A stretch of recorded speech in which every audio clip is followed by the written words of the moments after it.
राधे राधे। जय माता दी। संस्कार संस्कृति चैनल में आप सभी का हार्दिक स्वागत है।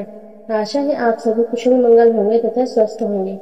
आज की वीडियो में हम जानेंगे करवा चौथ की पौराणिक कथा। करवा चौथ की पौराणिक कथा के अनुसार एक समय की बात है जब नीलगिरी पर्वत पर पांडव पुत्र अर्जुन तपस्या करने गए। तब किसी कारणवश उन्हें वहीं रुकना पड़ा। उन्हीं दिनों पांडवों पर गहरा संकट आ गया। तब चिंतित व शोकाकुल द्रौपदी ने भगवान श्री कृष्ण का ध्यान किया तथा कृष्ण के दर्शन होने पर पांडवों के कष्टों के निवारण हेतु उपाय पूछा। तब कृष्ण बोले, हे द्रौपदी, मैं तुम्हारी चिंता एवं संकट का कारण जानता हूँ। इसके लिए तुम्हें एक उपाय करना होगा। जल्दी ही कार्तिक माह की कृष्ण पक्ष की चतुर्थी आने वाली है। उस दिन तुम पूरे मन से करवा चौथ का व्रत रखना। भगवान शिव, गणेश एवं पार्वती की उपासना करना। तुम्हारे सारे कष्ट दूर हो जाएंगे तथा सब कुछ ठीक हो जाएगा। कृष्ण की आज्ञा का पालन कर द्रौपदी ने वैसा ही करवा चौथ का व्रत किया। तब उसे शीघ्र ही अपने पति के दर्शन हुए और उसकी सारी चिंताएं दूर हो गई।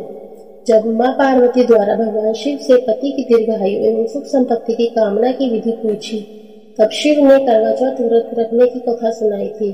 करवा चौथ का व्रत करने के लिए श्री कृष्ण ने द्रौपदी को निम्न कथा का उल्लेख किया था।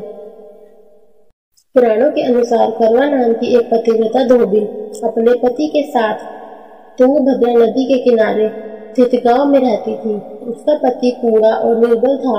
एक दिन जब वह नदी के किनारे कपड़े धो रहा था, तभी अचानक एक मगरमच्छ आ गया और धोबी के पैर अपने दांतों में दबाकर यमलोक की ओर ले जाने लगा। वृद्ध पति यह देख घबराया और जब उससे कुछ कहते ही नहीं बना तो वह करवा करवा कहकर अपनी पत्नी को पुकारने लगा। पति की पुकार सुनकर धोबी करवा वहां पहुंची तो मगरमच्छ उसके पति को यमलोक पहुंचाने ही वाला था। तब करवा ने मगर को कच्चे धागे से बांध दिया और मगरमच्छ को लेकर यमराज के द्वार पहुंची। उसने यमराज से अपने पति की रक्षा करने की गुहार लगाई और साथ ही यह भी कहा कि मगरमच्छ को उसके इस कार्य के लिए कठिन से कठिन दंड देने का आग्रह किया और बोली, हे भगवान, मगरमच्छ ने मेरे पति के पैर पकड़ लिए हैं। आप मगरमच्छ को इस अपराध के दंड स्वरूप नरक भेज दें।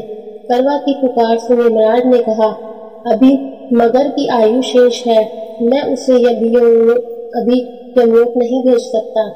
इस पर करवा ने कहा, अगर आपने मेरे पति को बचाने में मेरी सहायता नहीं की तो मैं आपको श्राप दूंगी और सब नष्ट कर दूंगी। करवा का साहस देख यमराज भी डर गए और मगर को यमपुरी भेज दिया। साथ ही करवा के पति को दीर्घायु होने का वरदान दिया।